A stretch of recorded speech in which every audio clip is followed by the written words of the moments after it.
আলোচনা ছেলে কটা বাজে রে? কোথায় ছিলিস এত রাত পর্যন্ত? কোথায় আর যাবো, ক্লাবেই বসেছিলাম। ক্লাবে বসেছিলিস মানে? সরে বাচ্চা, তোর কি আর কোনো কাজ বাজ নাই? লোকের ঘরে ছেলে পেলেরা দিন রাত কাজ বাজ করে দিনের শেষে বাপের হাতে টাকা তুলে দেয়, আর তুই সেই সকালবেলায় বেরিয়ে রাত পর্যন্ত ক্লাবে গিয়ে বসেছিলিস? লোকের ঘরে ছেলেপেলেরা দিনের শেষে বাপের হাতে টাকা তুলে দেয়। লেওরা তাদের বাপও না ছেলেপেলেদের হাতে টাকা দিয়ে তাদেরকে একটা কাজে ঢুকিয়ে দেয়, তাই তারা দিনের শেষে বাপের হাতে টাকা দেয়। তুমি আজ পর্যন্ত আমার হাতে ক টাকা তুলে দিয়েছো কাজ করার জন্য যে দিনের শেষে তোমাকে আমি টাকা তুলে দেবো? কি বললি তুই? আরেকবার বল। হ্যাঁ ঠিকই তো বলেছি, কাজ করার জন্য তুমি আজ পর্যন্ত আমার হাতে ক টাকা তুলে দিয়েছো? পাড়া কিছু টাকা দিয়ে যারা ব্যবসা করবো সেই টাকাটাও নেই, এইভাবে কি বাল হবে নাকি? টাকা দিয়ে ব্যবসা করবে? বড় বাল এলো রে। বারোচোদার ছেলে, তোকে যে আমি ব্যবসার জন্য টাকা দেবো, তা টাকা নিয়ে তো মালকে উড়িয়ে দিবি। তা কোন ভরসায় তোকে আমি টাকা দেবো শুনি? মাল খেতে যাবো কেন? হ্যাঁ তুমি একবার টাকা দিয়ে দেখো না আমি কি করি। দম থাকলে 50,000 টাকা দাও, আমি একটা ব্যবসা করবো, দেখি কেমন পারো। আচ্ছা যা, আমি যে ভাবি ও কালকের মধ্যে থেকে 50,000 টাকা জোগাড় করে দেবো। তারপর আমিও দেখবো দিনের শেষে তুই কি বাল করে আমার হাতে টাকা তুলে দিস। কি বলছি কি? তুমি আমাকে 50,000 টাকা দেবে? হ্যাঁ গো, তুমি এসব কি বলছো? তোমার মাথা ঠিক আছে তো? 50,000 টাকা তুমি অত টাকা কোথা থেকে পাবে? অত তোমার জানা লাগবে না, একবার যখন বলেছি দেবো তখন ঠিক জোগাড় করে দেবো। তারপর আমিও দেখবো কাজ করে আমার হাতে ক টাকা তুলে দেয়। তার টাকাটা যে কালকে আমি দেবো, টাকাটা পেয়ে কি ব্যবসা করবি কিছু ভেবেছিস? হ্যাঁ উনি তুমি ভেবো না, ওইসব আমার ভাবা আছে।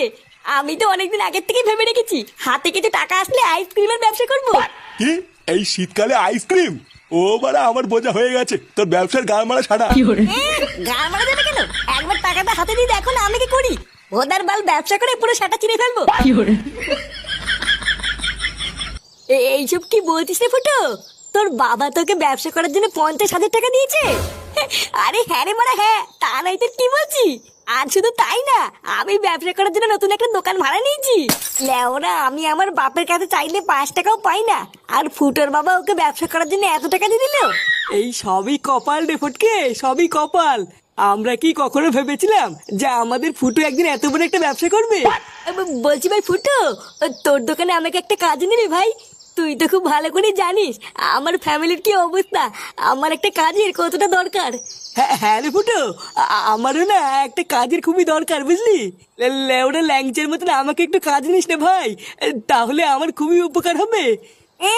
ভোদার বালগুলো, তোরা সব ফুটোর সাথে কাজে ঢুকে যাবি আর আমি একা একা কি বসে বসে বাদ ফিরবো? ফুটো, পল্টু আর ল্যাংচার মতন আমিও কিন্তু তোর সাথে কাজ করবো।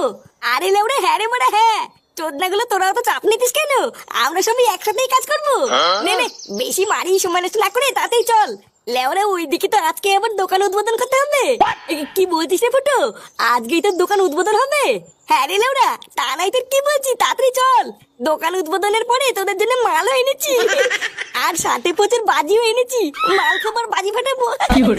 আরে চোদন ফুটু, এ তো শুনে মনে হচ্ছে বিশাল আয়োজন। হ্যাঁ রে মানে হ্যাঁ, চল চল চল।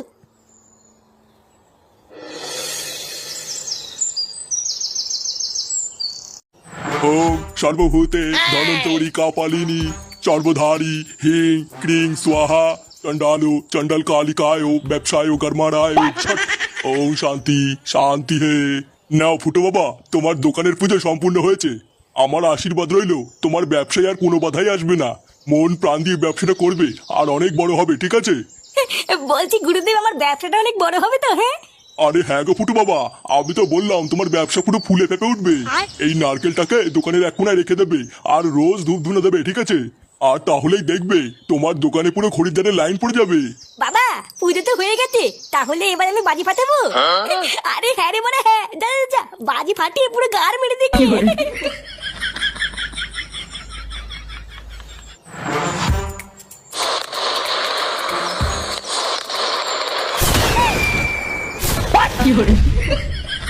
खत्म।